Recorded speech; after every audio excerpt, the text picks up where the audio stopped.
Bem-vindos, bem-vindas. Todos estão me ouvindo? Ok. Sim.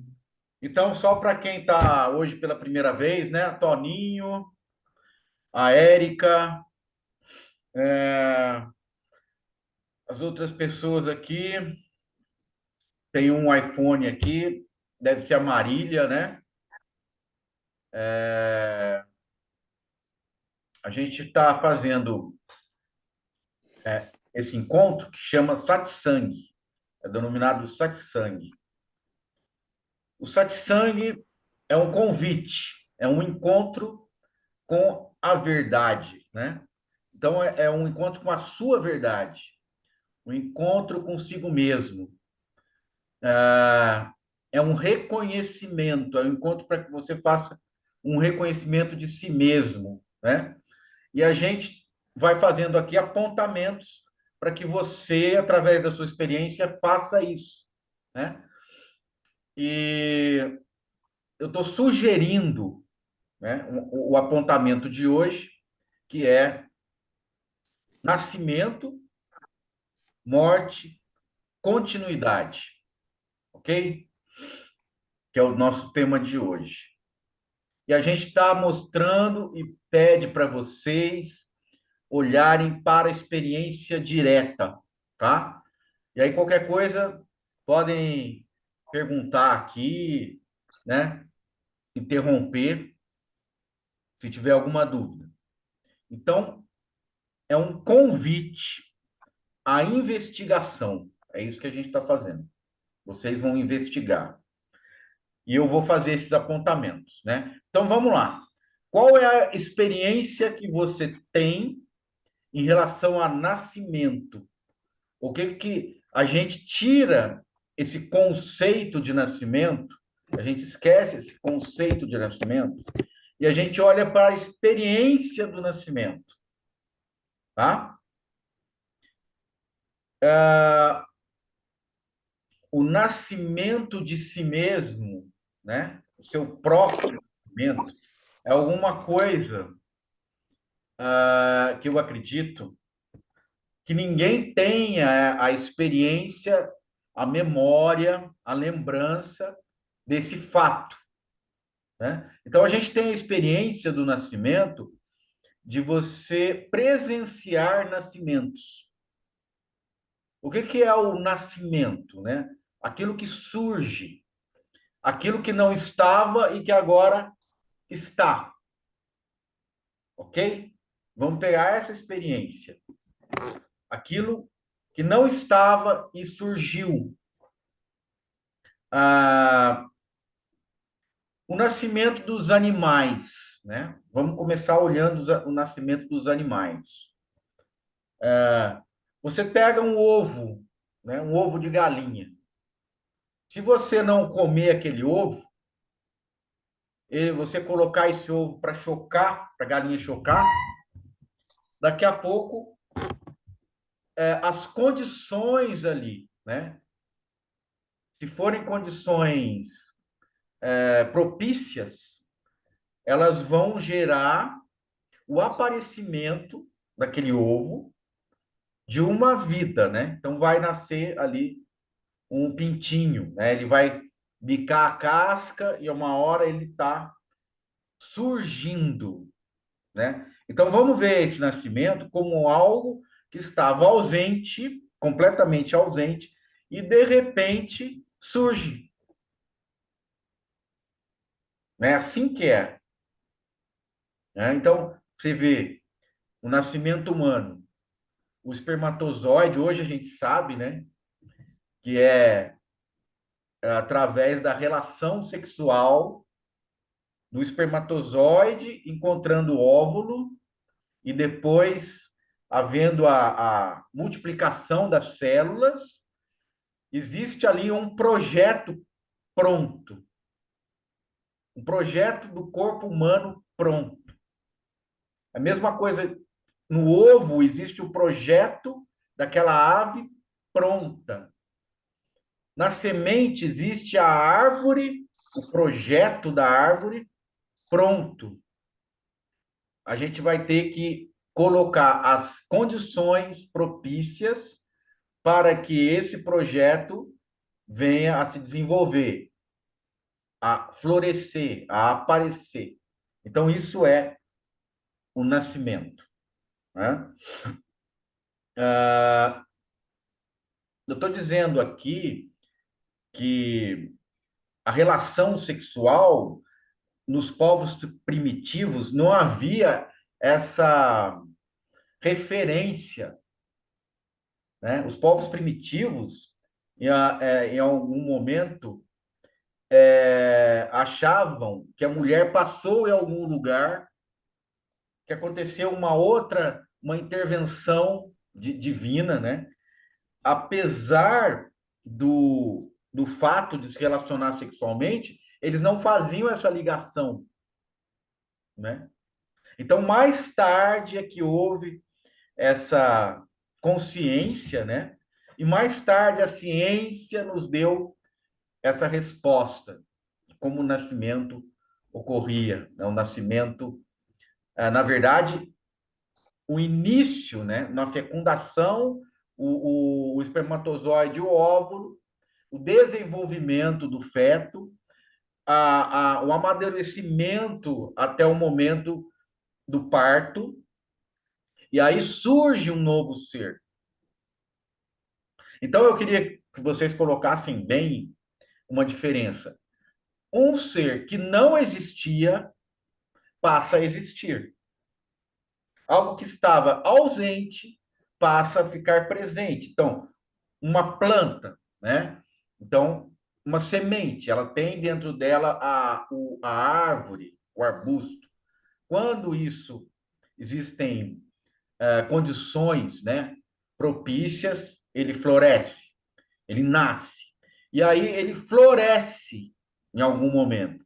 Então, o florescimento da árvore e do arbusto é uma fase também em que o nascimento está presente. Nascimento das flores, né? O aroma das flores não estava presente antes.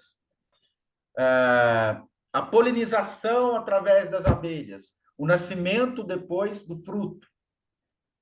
Tá vendo?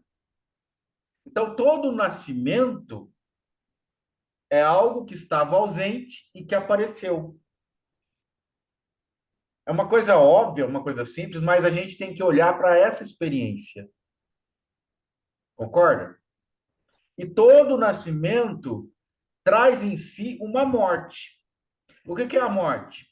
É algo que estava presente que desaparece.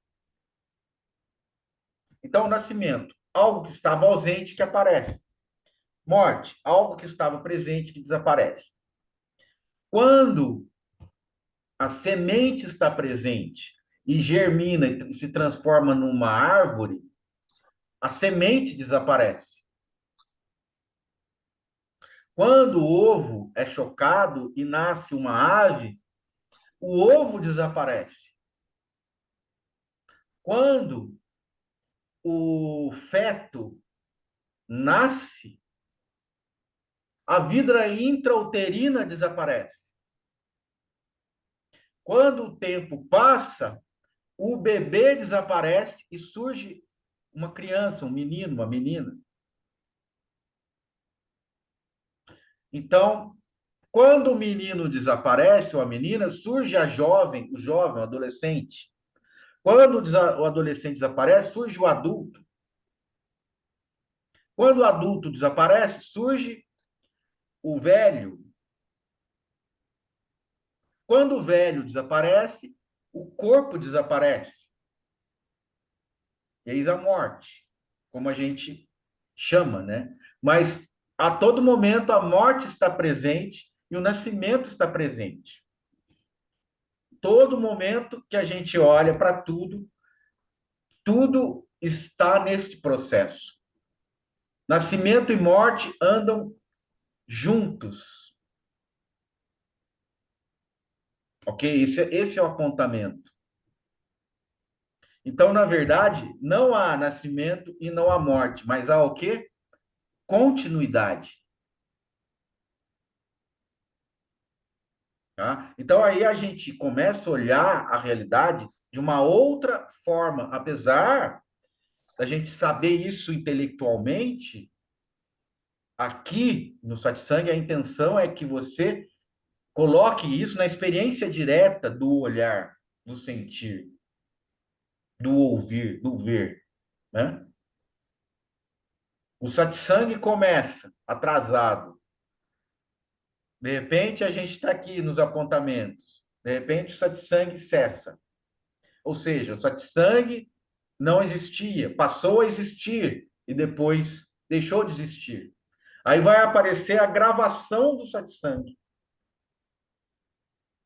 né? Até o momento em que ah, os anos passem e esse dado, essa gravação, seja perdida, assim como foram perdidos os manuscritos, eh, os documentos, os testemunhos que surgiram durante as eras. Então, há manuscritos, testemunhos, fatos que existiram em algum lugar no tempo, que deixaram de existir e que nós nunca tivemos conhecimento. Há milhares de anos-luz, mesmo dentro da nossa galáxia, fatos, eventos acontecem que nós jamais teremos conhecimento. O que quer dizer isso? A amplitude da realidade, né? Nós conseguimos captar a realidade durante um certo tempo, com uma concepção limitada à nossa mente, à nossa capacidade de conseguir captar, né? Rastrear, conhecer de uma certa forma,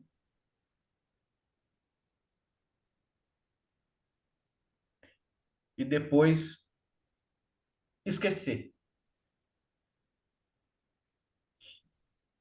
Esquecer, né? Isso aí, esse esquecimento também se relaciona com a morte, né? A ausência se relaciona com a morte. A presença se relaciona com a vida. Mas de onde vem a presença, se não da morte? De onde veio o nascimento, se não da morte? Então a gente pode também se aprofundar. Nós somos hoje um resultado daquilo que veio antes.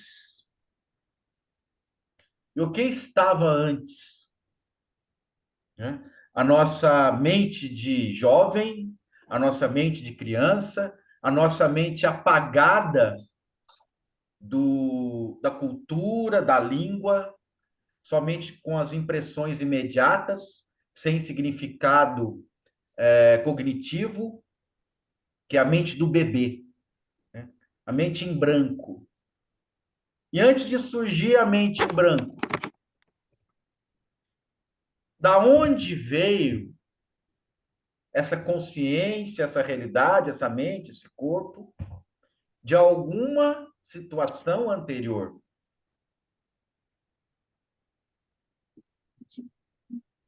Isso é continuidade. Você nasceu de um espermatozoide e um óvulo.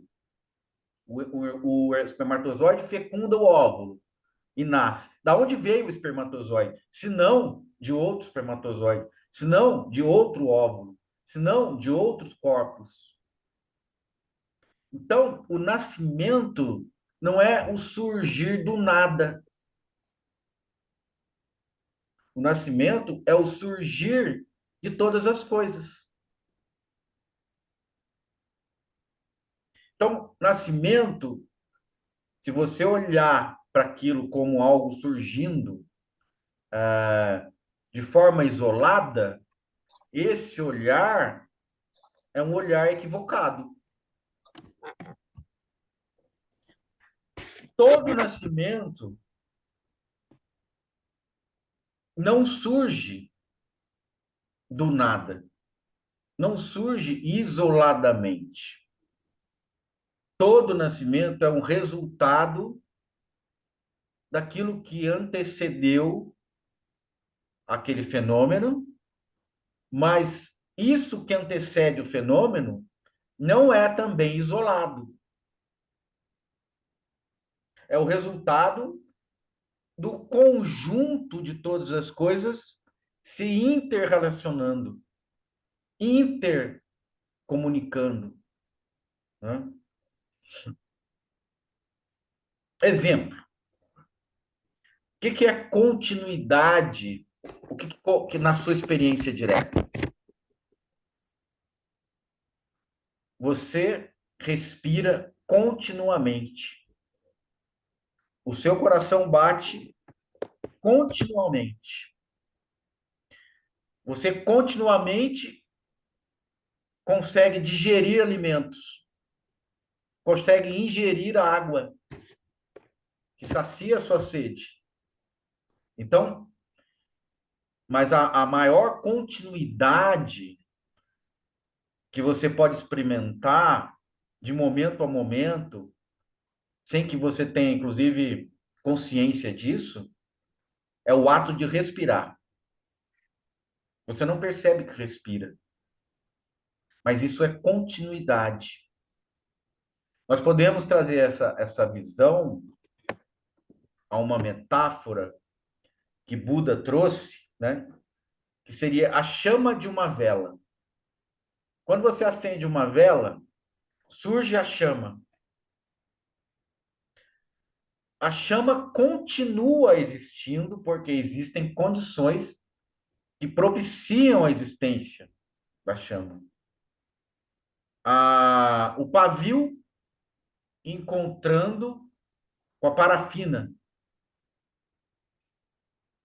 O fogo encontrando com o oxigênio, com o ar. Todas essas condições propiciam a continuidade da chama. Mas a chama não é uma chama. Ela não é isoladamente alguma coisa. Ela precisa do pavio, precisa do oxigênio, precisa da vela, né, da parafina da vela.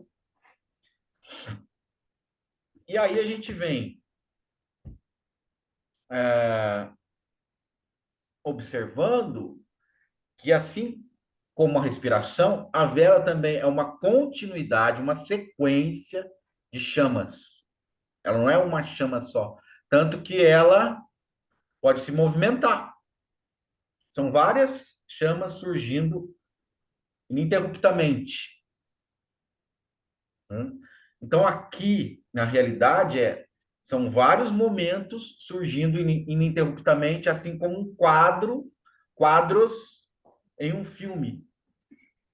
Os quadros são estáticos, mas o movimento do quadro gera uma impressão de que a realidade está acontecendo de maneira móvel.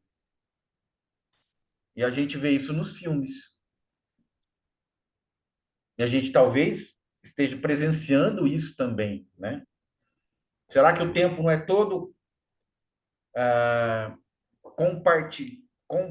compartimentado? Gente, então a gente está mergulhando, aprofundando, né, nessa relação para dar a experiência direta do que seja morte, do que seja nascimento e do que seja continuidade. Ok? Ah, mas voltando à questão do nascimento próprio, você não tem lembrança de quando ocorreu aquele evento. Alguém que falou para você que você nasceu. Você não estava presente no seu nascimento. E qual é a probabilidade maior? Você não estará presente na sua morte. Um filósofo já disse aqui, Você não vai estar presente no seu velório. Porque essas experiências você vê, você presencia, mas você não é capaz de sentir por si mesmo ou por si mesmo. Então veja, a morte é equiparada ao sono. Quando você dorme, você não se vê dormindo e não sente que está dormindo, mas você tem a experiência de ver alguém dormindo. Então, aquele que dorme não se vê, mas o outro que vê, este que dorme, presencia o sono. O sono só é possível ser presenciado de fora. Então, a morte é o mesmo fenômeno. É inconsciência. Então, naquele sono profundo, na inconsciência, não há experiência da realidade. Mas isso também quer dizer que você não é afetado por essa experiência. Há uma certa experiência. A gente não pode dizer se há ou não. Mas uma coisa a gente pode dizer: você não é afetado pela experiência do sono nem da morte. Pelo contrário, são quando você desperta, você se sente bem. Você tá repõe a sua energia, né? O corpo relaxou, o corpo descansou, né? Então a gente tem esse pavor, esse medo da morte, e a gente devia trazer a experiência do sono como algo muito semelhante à morte, para que essa impressão de desamparo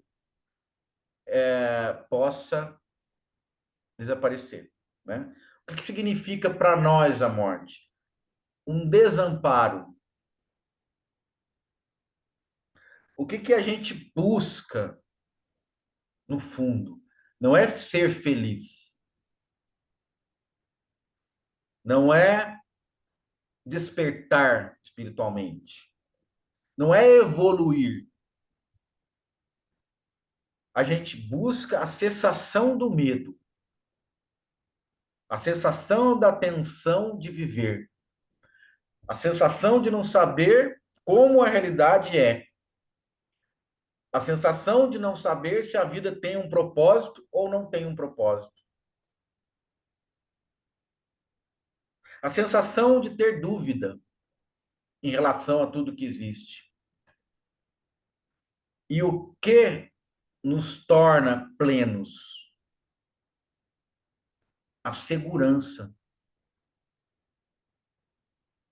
O momento em que você se sente seguro, esteja ou segura, esteja onde você estiver, não há problema nenhum. Por quê? Porque não há medo. O medo é igual à insegurança, a sentir-se ameaçado, sentir-se em risco, em eminente risco. E no momento em que você tem a sensação de que está absolutamente seguro, em qualquer situação, seja nascimento, seja morte, ou seja continuidade, você permanece estável, imperturbável, você está livre de qualquer mudança de exterior, né, que esteja acontecendo. E como atingir essa segurança? Ver as coisas como elas são. Reconhecer que isso não te afeta.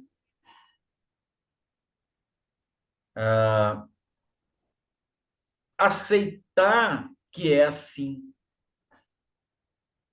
E não criar medos para substituir outros medos.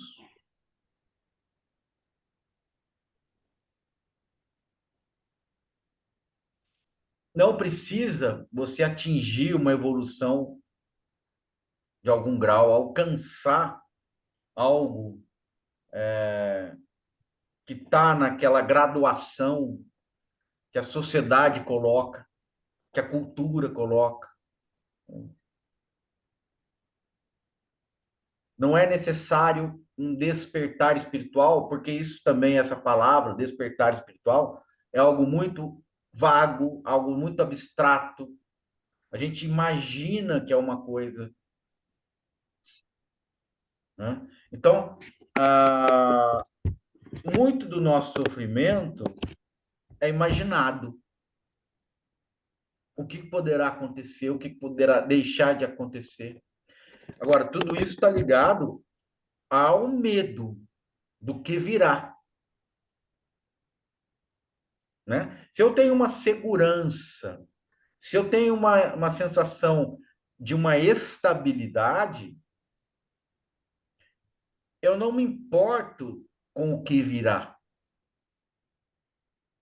O que virá não me abala, o que virá não me ameaça, né? E aí você pode fazer uma experiência, né? Quando você sente esse medo, não é para reprimir o medo, não é para fingir que esse medo não existe. É perguntar: quem está com medo? Da onde está surgindo esse medo? Em relação a que realmente é esse medo? Por exemplo, andar de avião. Tem gente que não suporta entrar num avião. Mas quem está com medo do avião? O que pode acontecer no voo? É uma associação com a morte. Você não aceita que a morte possa acontecer. A todo momento nós não pensamos na morte. Mas quando você entra num avião, ou quando você sobe uma montanha, ou como alguma coisa dispara algum tipo de gatilho em você, para que você se sinta ameaçado ou ameaçado em risco, a sensação da morte visita você. Mas que morte é essa? Da morte imaginada, da ideia da morte, e não da morte em si. A morte é uma experiência que nós não tivemos até o momento, ou pelo menos não lembramos que tivemos. O sono é uma experiência que nós temos a memória de apagar e acordar, adormecer e acordar. Se você dorme uma boa noite de sono, você só lembra assim: eu estava na minha cama, eu olhei no relógio, era tal hora, e de repente tudo desapareceu. Até mesmo eu, porque eu não tive a consciência que tudo desapareceu. E de repente eu voltei a ter a consciência que as coisas novamente apareceram.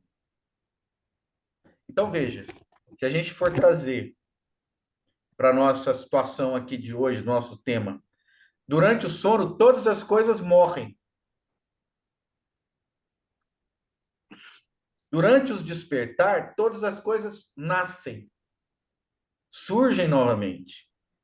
Então, aquilo que não estava presente volta a estar presente. E durante o adormecer, aquilo que estava presente se torna ausente. E essa ausência não nos afeta. Nós não temos medo dessa ausência. Nós não temos medo de dormir. Nós não temos medo de descansar. Então, por que o medo da morte? Porque nós vemos a morte como uma ameaça, um ataque. Nós vemos a morte como um ataque. Se a gente elimina toda a ideia de possibilidade de sermos atingidos, nós eliminamos todo o medo. Porque você presencia algo que surgiu quando você acordou hoje. O que é? O mais próximo de você, o corpo. Você presencia o aparecimento do corpo. Se você presencia o aparecimento do corpo, você não é o corpo. Porque o corpo apareceu. O corpo nasce, o corpo surge e ele estava ausente antes disso. Então, por isso que é muito profunda, né, aquela frase do Nisargadatta Maharaj, né? É um ensinamento muito profundo que a gente tem que refletir muito sobre ele, que é o quê? Eu sou anterior a tudo, anterior a todas as coisas. Eu sou anterior a todos os fenômenos. Eu sou anterior a todos os fenômenos, quer dizer, antes de mim, nada havia. Antes de mim, as coisas não surgiram. Antes de mim, tudo não estava presente. Mas eu sim. O que quer dizer isso? Bilhões e bilhões de anos se passaram. Você surgiu. O que que você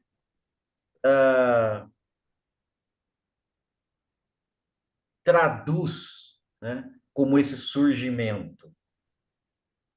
O corpo surgiu. Os sentidos surgiram. E por isso uma realidade surgiu. Se seu corpo perdesse todos os sentidos nesse momento, tudo desapareceria. Quando você perde todos os sentidos? No momento da morte. Ok? Então é esse o processo. Eu sou anterior a todos os fenômenos. Eu sou anterior à própria realidade. Quer dizer isso? Os bilhões e bilhões de anos que se passaram não fizeram nenhum efeito sobre você. Apesar de você ter surgido neste tempo, muito tempo já se passou. E onde você estava nesse tempo? Você lembra onde você estava? Há 4 bilhões de anos, onde você estava? Você existia há 4 bilhões de anos? Existindo ou não, nada te aconteceu. No sentido de medo. Você não experimentou o medo durante todo esse tempo, pensando: quando eu vou nascer? Será que se eu nascer, eu vou sofrer? Como vai ser a minha vida? Entendeu? Como vai ser a minha vida depois dessa morte? Né? O feto pensa, né? Se o feto pudesse pensar, como vai ser a minha vida depois que eu morrer? Depois que eu sair daqui do útero? Como vai ser a minha vida fora da vida uterina? Né? Então a gente deixa em aberto, a gente não vai concluir, né? Existe ou não uma outra vida, mas a gente pode concluir que você não vai ser afetado por isso. A morte não consegue te afetar, porque a morte simplesmente é uma ausência daquilo que estava antes. Mas toda ausência pressupõe uma continuidade. Nós morremos todos os dias. Nosso corpo se transforma todos os dias. Nossa mente se transforma todos os dias. Você lê um livro, você vê um satsang, você vê um filme, você ouve uma música, já não é mais a mesma pessoa, já não é mais a mesma forma de pensar. Você amadurece com a idade, já não é mais aquela forma de adolescente pensar. Então, cadê o adolescente? Morreu. É triste, né, quando você fala assim. Desapareceu, né? E cadê você de ontem? Morreu, desapareceu. Doeu desaparecer? Não. Então aí que tá o pulo do gato, né? Não dói morrer, não dói desaparecer, porque a gente está fazendo isso todos os dias. Dói nascer. Quando você acordou hoje, você nasceu para o novo dia. Doeu? Não. Então, todas essas projeções de dor, de sofrimento, elas não são nada mais do que projeções mesmo. Elas acontecem só na imaginação. E você só consegue sofrer imaginando essas projeções porque você não está vivendo esses momentos. Mas você tem uma impressão de como poderá ser esse momento. E aí você começa a criar algo que não existe. E aí vem toda o medo da humanidade, né? Que está traduzido, por exemplo, na Divina Comédia de Dante, né? Os infernos de todos os povos, não só no Renascimento, né, com Dante, mas em todas as eras, os povos acreditavam em infernos. O que quer dizer isso? O medo, a sombra, né? O desamparo. O que é o inferno? O lugar do desamparo. É isso, né? E todos os povos também imaginavam, ou imaginam, até hoje, imaginaram o paraíso. O que é o paraíso? É o lugar do acolhimento. Então, vamos traduzir a coisa de forma experiencial. Inferno, o lugar do desamparo. Paraíso, o lugar do acolhimento. Simples assim. Não precisa nem pensar. Não precisa nem elaborar nada. Hum? Você pega, por exemplo, a mente em branco de um bebê. Não tem nada intelectual, não tem nenhuma informação, né, intelectual. Hum? Inferno para o bebê. O berço ou um local onde ele se sente abandonado, ou seja, o lugar do desamparo. O paraíso para o bebê, o colo, ou a amamentação, né? O momento da amamentação, o colo, né? O calor, o acolhimento. Diante desse acolhimento, ele se sente seguro. E aí ele para de chorar. O que quer dizer o choro? O choro quer dizer o medo. E quando ele se sente acolhido, enquanto ele se sente embalado, né? A sensação que ele desenvolve ali é a sensação do amor. É o reconhecimento de que aquilo é o que ele deseja, aquilo é o bom. Isso é bom, né? Então quando Deus disse: "Faça-se a luz", e a luz se fez. E aí Deus emitiu um juízo de valor. Ele viu que a luz era boa. Ele viu que o que ele fez era bom. Faça-se a luz. E a luz se fez. E ele viu que a luz era boa, né? Esse juízo de valor, né, ele vai sendo elaborado também nessa experiência do acolhimento. Porque isso eu quero. Eu não quero o desamparo, eu quero o acolhimento. E eu sei que o acolhimento é bom, né? Eu sei que ele é amoroso. Eu começo a desenvolver a ideia, ah, a ideia do próprio amor em si, com o acolhimento. Mas o que desenvolve esse medo que a humanidade traz? o momento do desamparo e o desejo do acolhimento. Agora eu estou perdido, agora eu estou só, agora eu estou desamparado ou desamparada, mas eu quero estar em casa, eu quero ser acolhido, eu quero a minha mãe. Quando você está no desespero, o que você fala? Eu quero a minha mãe. E o que é essa mãe, né? É o lugar do acolhimento, é o paraíso.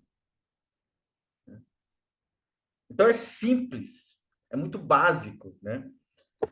E aí, o momento em que você se torna maduro, você descobre que a sua mãe está em você mesmo, em você mesma. Que o lugar do acolhimento é você mesmo, é você mesmo. E nesse momento, você se torna livre, desperto. Algumas tradições vão chamar isso de despertar, né? Me tornei livre, me tornei desperto, ou seja, me tornei sem medo. O medo deixou de ter sentido, né? O medo faz sentido até o momento em que ele deixa de fazer sentido, porque eu vejo que o acolhimento não está fora de mim, não está no outro, não está em alguma coisa, em algum objeto. O acolhimento está em mim. E o que é você? A presença, hoje, agora, aqui, presente. A experiência que estamos vivendo, existência, presença que existe. E não pode ser acrescentado nada a isso, a essa sensação de existência. A sensação de existência não é precária, ela é totalmente plena de si mesma. Por isso você é seu próprio porto seguro. Não há motivo para desespero. O seu barco já foi ancorado. Ele não está à deriva. Então, se você consegue apacentar, né, seu coração, pacificar seu coração, isso, você marcha feliz para a morte. E como que você vai marchar feliz para a morte? Ah, tendo uma mente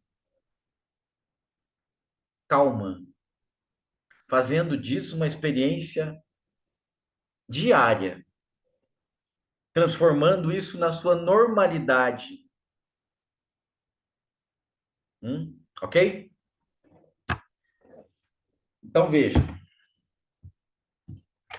os pensamentos que você tem nutrem essa normalidade. Se você pegar esse satsang aqui, que a gente está fazendo essa investigação, vocês vão fazer essa investigação, vocês vão ouvir umas músicas que tem a ver com essa energia, com essa egrégora, vocês vão se sentir melhores, vocês vão cultivar isso, vocês vão nutrir essa sensação. Por quê? Porque o Buda disse: o pensamento se manifesta como uma palavra, surge. E veja, o que você fala, você pensa. Ok? Penso e falo. O pensamento se manifesta como uma palavra. A palavra se transforma em uma ação. Ok? A ação se desenvolve em um hábito. Então, é aqui que entra a nossa dica, o nosso apontamento de hoje. Cria o hábito de nutrir o seu auto-amparo, o seu auto-acolhimento, uma experiência direta do autoacolhimento. Cria esse hábito. Por quê? O hábito se cristaliza em um temperamento.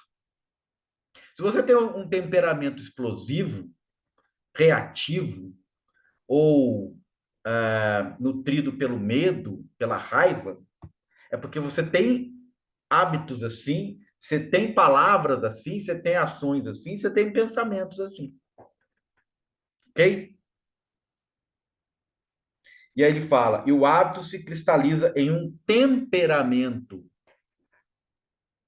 Portanto, observe com cuidado os pensamentos e seus resultados. O que é o resultado do pensamento? A palavra, a ação, o hábito e o temperamento. Olha,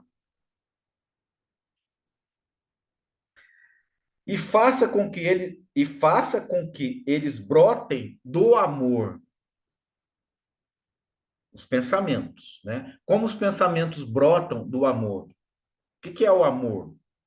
O lugar do acolhimento, o lugar da calma, o lugar da paz, né? O lugar é o lugar do anticonflito, né? Faça com que eles brotem do amor e do respeito para com todos os seres. Da mesma forma, olha que bonito isso, hein? Buda era poeta ainda, hein? Da mesma forma que a sombra segue o corpo, nós nos tornamos aquilo que pensamos. Olha que fantástico. Ó. Da mesma forma que a sombra segue o corpo, nós nos tornamos aquilo que pensamos. Fantástico, né? E aí, complementando, Ramana Maharishi, uma pergunta que foi feita para ele, né? O grande sábio da Índia, o grande santo da Índia, né? Chamado Bhagavan também, grande santo. O que um devoto deve pensar na hora da morte? Tá vendo o que o Buda falou? Assim como a sombra segue o corpo, nós nos tornamos aquilo que pensamos. E aí vem, o que um devoto deve pensar na hora da morte? Ou fazer na hora da morte? Aí o Bhagavan responde, um devoto nunca morre.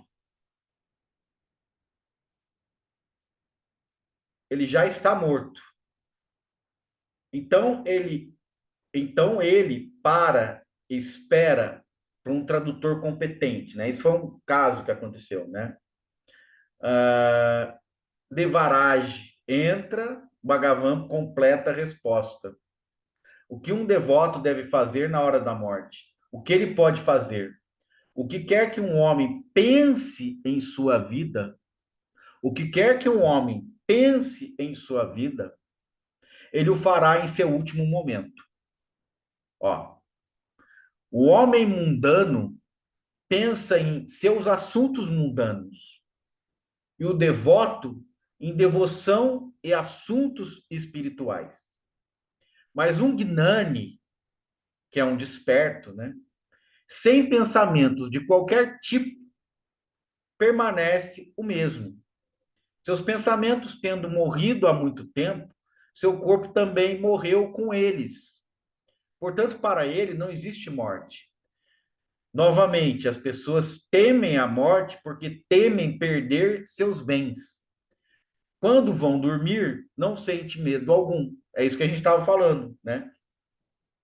Embora o sono se assemelhe à morte, ao deixar todos os bens para trás, não causa medo em seus corações por causa do conhecimento de que na manhã seguinte eles estarão com seus bens novamente. O Gnani, não tendo senso de posse, está totalmente livre do medo da morte.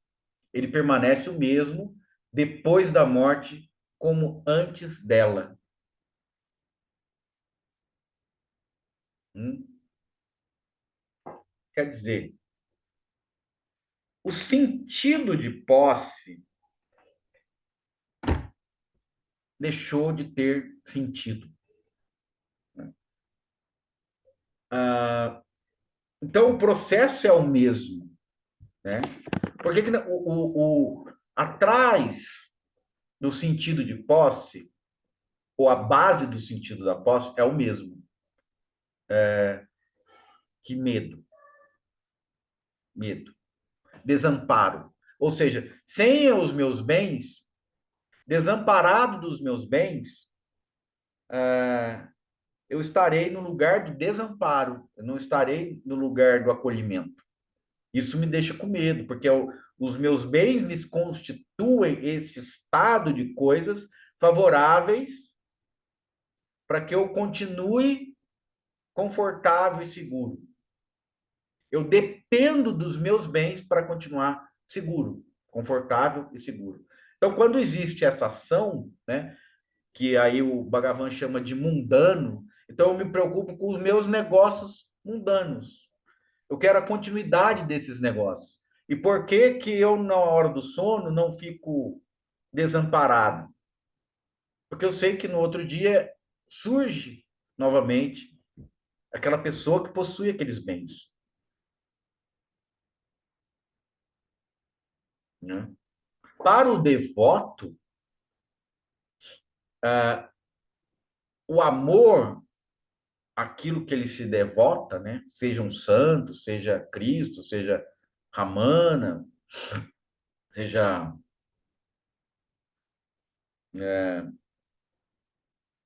Krishna, né? Ele tem uma noção mais interiorizada, né? Que é esse sentimento da devoção está em mim. Ele não está fora, ele não depende, ele não é um objeto, né? E o Gnani, que é esse esperto, ele tem essa noção de que nada está fora. Então, ele não precisa de nenhum objeto que o complete. Ele já se sente completo. Então, ele já fez do mundo, da realidade, o lugar do acolhimento. Gente, era isso. Tá? Eu acho que agora completou o ciclo. As coisas foram se encaixando e o satsang já aconteceu. Já aconteceu. Era isso. Durante o satsang, surgiu alguma inquietação, surgiu alguma questão que ficou assim, sem sentido, mal resolvida, surgiu alguma vontade de questionar alguma coisa, ou vocês se aquietaram?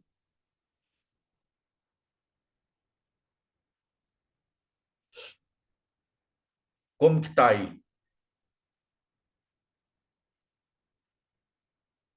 Heloísa.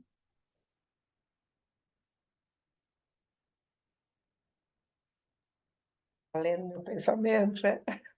Começou a acontecer isso agora, não sei como. Eu estava pensando, né? No sonho, por exemplo, a gente não tem medo porque a gente, quando a gente está dormindo, a gente sonha e tem uma participação. Uhum, Você não está. Agora, quando você vai para uma mesa de operação, você está anestesiado, você não tem nada. uhum, Existe uma diferença entre essas duas coisas. uhum. Como você explica? Você está anestesiado, você não sonha, né? Quando você está anestesiado. Que existe uma ausência da mente, né? No sono profundo, ó, nós temos três estados: sono profundo, Uhum. sono com sonhos e vigília, né? No sono profundo, você não sente o tempo passar, você não tem consciência de si mesma, nem dos outros, nem da realidade. Esse sono profundo, que pode se assemelhar à anestesia que você trouxe, né? É uma total ausência. E essa ausência não te afeta. né? Você não sente medo, você não sente nada, né? Mas a gente pode ter alguns mestres que falam que existe uma consciência sem objeto, mas não dá para a gente saber na experiência direta, nós não temos isso. Existe uma consciência sem objeto, mas eles usam como prova, em um momento em que você acorda do sono profundo, sem sonhos, você está bem, está sentindo bem. Você repôs suas energias. Então, eles falam que é porque aquela consciência deixou de ter objetos e ficou descansando, né? Agora, isso pode ter outra explicação. Se o seu corpo, que estava cansado, deitou na cama confortavelmente e relaxou, quando você desperta, você tem consciência desse relaxamento. Não necessariamente de uma consciência que estava lá pairando em algum limbo, em algum lugar, entendeu? Então, essas afirmações, elas, a gente não pode 100% dizer é isso ou é aquilo, né? Mas o fato mais importante é que esse sono profundo traz uma sensação de ausência da qual nós que não nos traumatiza.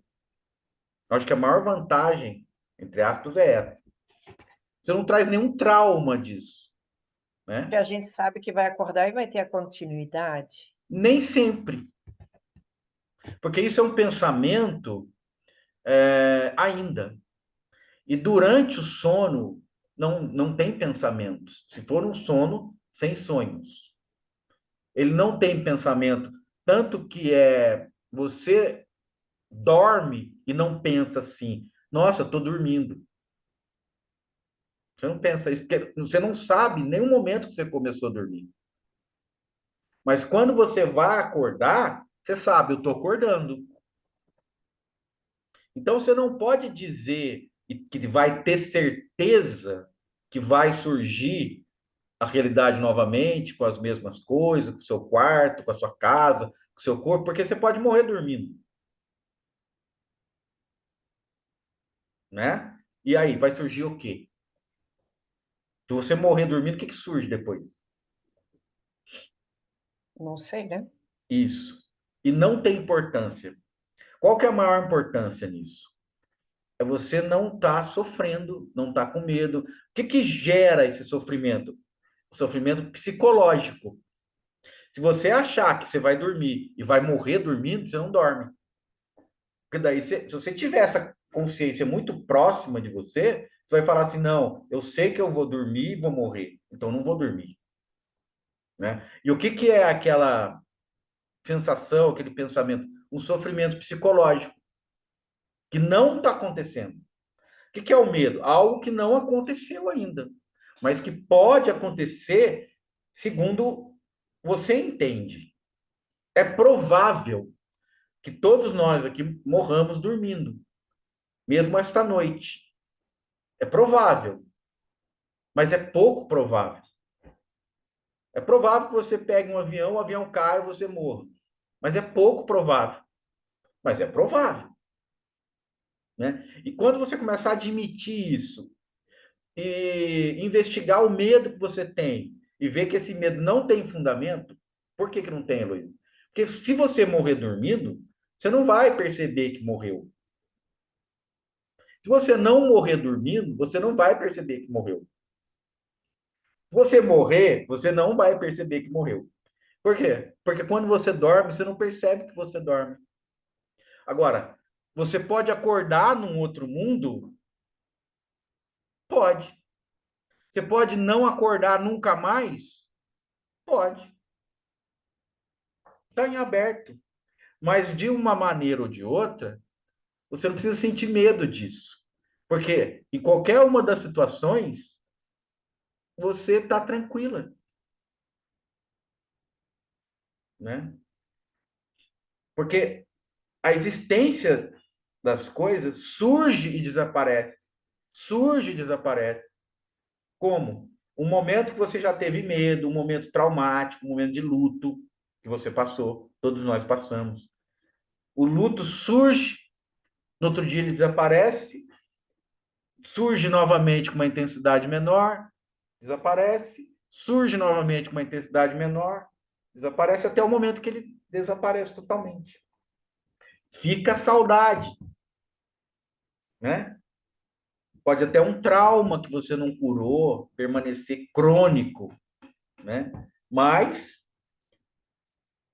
assim a gente vê, né? O tempo vai passando, o mundo surge, o mundo desaparece, nascemos, morremos.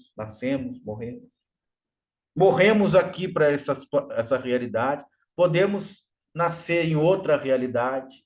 Assim eu acho que pode ser a grande probabilidade disso. Por quê? Porque existe essa, né? Para ninguém me chamar aqui de niilista, alguma coisa assim, né? Ou materialista, a gente pode dizer assim: se existe essa, há uma possibilidade grande de existir outra. Agora, não é que essa obrigatoriamente tem que fazer um sentido, né, para que outra aconteça. Isso pode ser uma interpretação racional, lógica, intelectual, mas não universal. A gente muitas vezes mergulha em estudos, em religião, em várias religiões, que explicam muita coisa, mas ao olhar humano, né? Então a gente tem que entender que a sensação universal nós não temos ainda, ou nunca vamos ter, ou em algum momento pode ser que tenhamos, né? Por quê? Nós estamos num planeta ínfimo, um sistema solar muito pequeno, aonde trilhões de estrelas giram em uma galáxia que tem milhões de anos-luz e que é uma galáxia pequena. Como é que a gente vai conceber isso, gente? Aí você fala assim que você sabe o que é Deus. Deus é inconcebível. Existe uma regência para tudo isso? Provavelmente, senão era um caos, né? Existe uma ordem que precede todas as coisas. Existe uma possibilidade de uma vida eterna? Existe, né? Porque a gente pode estar até vindo dessa vida eterna, a gente pode não estar lembrando das outras coisas que aconteceram. Pode também não existir nada, mas o fato é estar tranquilo em qualquer das hipóteses.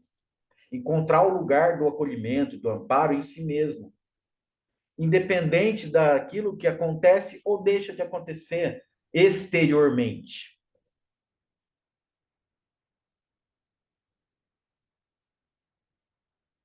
Ok?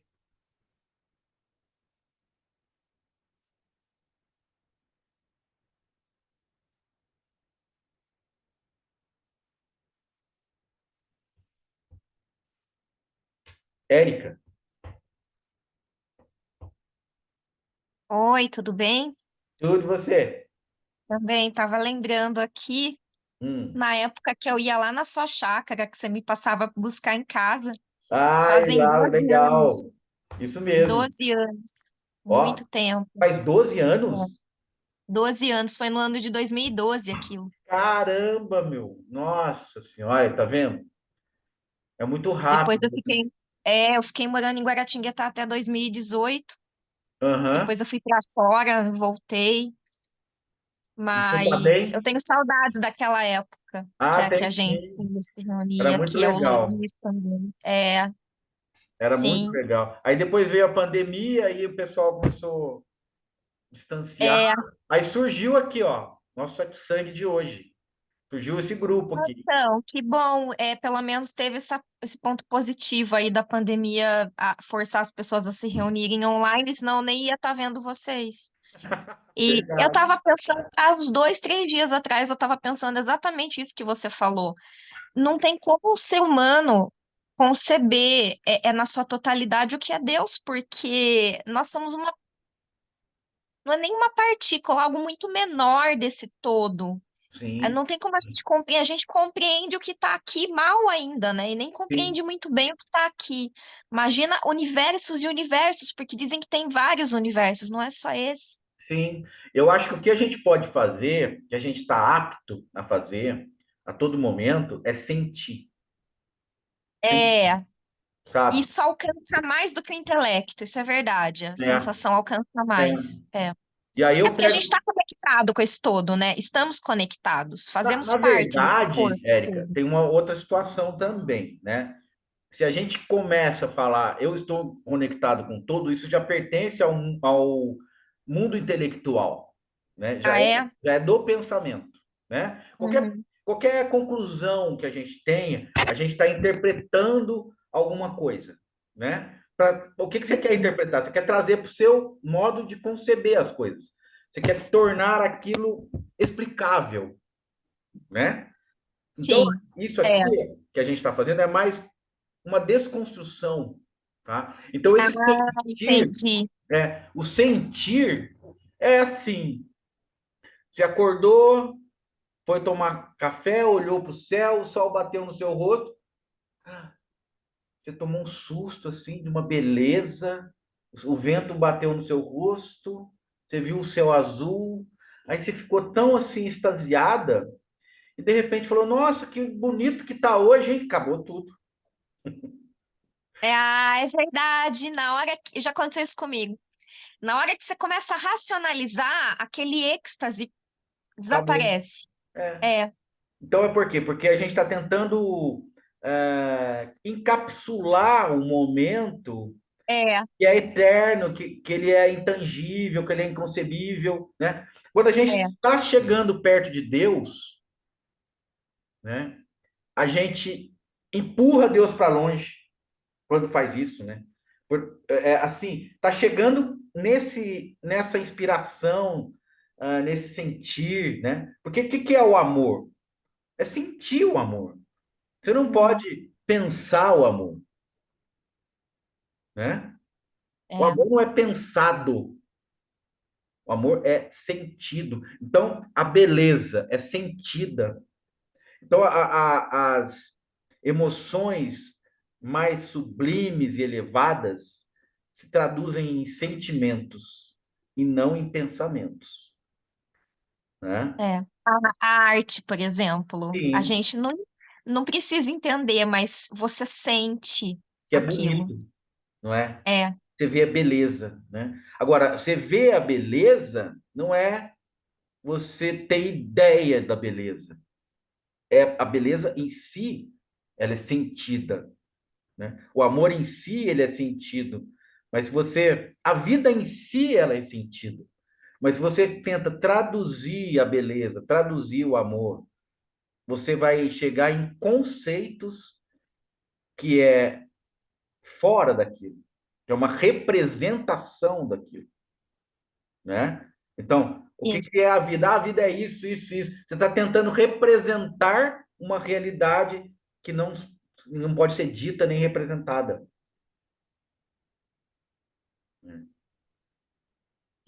Fica um efeito muito reducionista quando a gente tenta Exatamente, criar uma exatamente. representação. Essa é a palavra, reducionista. E a gente tem, parece que uma necessidade de reduzir a É, realidade a algo que você possa entender, né? e colocar dentro de caixinhas. Isso, do pensamento, tal, que é o quê? Que é você tentar controlar, né? Tentar achar que vai ser eterno sabendo das coisas, né? Como as coisas são, mas intelectualmente. E isso é limitado, né? Reduzido, como você falou. É, eu tenho esperança da gente poder levar embora quando a gente for pelo menos o intelecto, mas não dá para ter certeza se a gente leva. Então vamos lá. O que que você vai fazer com esse intelecto lá do outro lado? Continuar o aprendizado das coisas, sei lá. Então, fica sossegada. Quando você chegou aqui, como é que era o seu intelecto? Ah, tinha, muita coisa eu não sabia. Tinha coisa que eu já sentia, que eu já tinha uma Não, eu estou intuição. perguntando você com 5 meses. Ah, completamente diferente de agora, né? Não sabia cinco nada. meses. Não sei. É, Não dá, eu não lembro, né? Eu não lembro. Uma folha em branco, sem é, uma conteúdo, folha em né? branco. Sem conteúdo, né? Doeu, É. Eu era ruim, era bom? Era ruim, era bom. Será que era ruim? Não tem intelecto nenhum? Não era, não. Então, qual a sua preocupação em levar intelecto para outro lado? É verdade, né? É porque é muita carga. Tem hora que eu quero esvaziar a mente, porque parece que não cabe mais nada. É porque a gente está sentindo necessidade, vendo sentido nisso, achando que isso é algo que vai nos amparar, nos apoiar. O É, que você quis dizer é isso, ó. Eu preciso de tem apoio razão. depois. Eu preciso de muleta para eu andar. Eu não sei andar sozinha lá do outro lado. Eu não sei como é que é o do outro lado. Então, esse outro lado cria uma insegurança, uma sensação de insegurança. Mas se você É, tem em você a segurança, e o que quer dizer ter em você? É que a forma que você existe, a sua presença é completa. Nada te falta, nada excede. Você é o que é. Então, esse ser, esse é completo. Ele não precisa de alguma coisa que venha a encaixar para você ser alguma coisa. Para você ser Érica, não precisa alguma coisa de fora que transforme você em Érica. Você já é Érica. entendi. Então, essa sensação, se você se ancorar nela, você vai levar isso para o resto da vida. Porque isso se torna um hábito, isso se torna um temperamento, isso se torna calma, isso se torna paz. E aí você não tem mais medo. Exercitar isso, né? Como o Buda está falando. É, até virar um hábito. Já virou. Obrigada, Maurício. Obrigado você. Legal você ter vindo, viu? Tá, obrigada. É bom te ver novamente. Da mesma forma, a gente está aqui na nossa sanga. Isso aqui é uma sanga também, né? Que é a sanga quer dizer a comunidade das pessoas afins, né? Que estão falando a mesma língua, sentindo as mesmas coisas, que faz sentido, né? Essas palavras aí que surgem. Certo, meus queridos? Meu primo está aqui hoje, Antônio da Mata Junqueira. Olha lá. Tem mais um mata aqui, né, Toninho?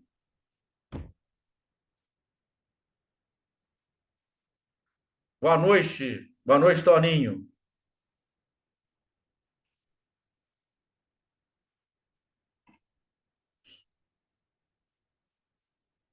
Não está abrindo o microfone?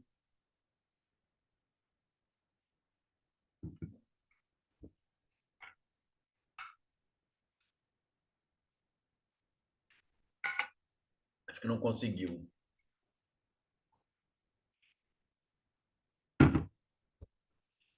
Aí, Agora abriu. agora abriu. Beleza? Boa É. noite, bem-vindo. Obrigado por ter vindo. Muito obrigado pelo convite. Uhum. Gostei muito. Que bom, Toninho. Gostei de te ver, que faz tempo que eu não te vejo. É verdade. A gente fica longe, né? Fica. Mas que bom que você está aí. Gostei que você Gostei veio. muito. Que bom. Obrigado, viu? Gostei da turma também. A turma é, ó, turma tudo iluminada aí, turma. É. Ô, gente, ok, então, alguma questão, alguma coisa? Tudo tranquilo? Regina, quer falar? Tudo bem? Ok? Então tá bom. Então, fiquem com Deus, o imponderável, o inconcebível, mas que está em nós, né? Na presença do amor, da bondade. Sintam Deus, sintam o amor, sintam a beleza, nutram pensamentos, criem hábito e morram em paz.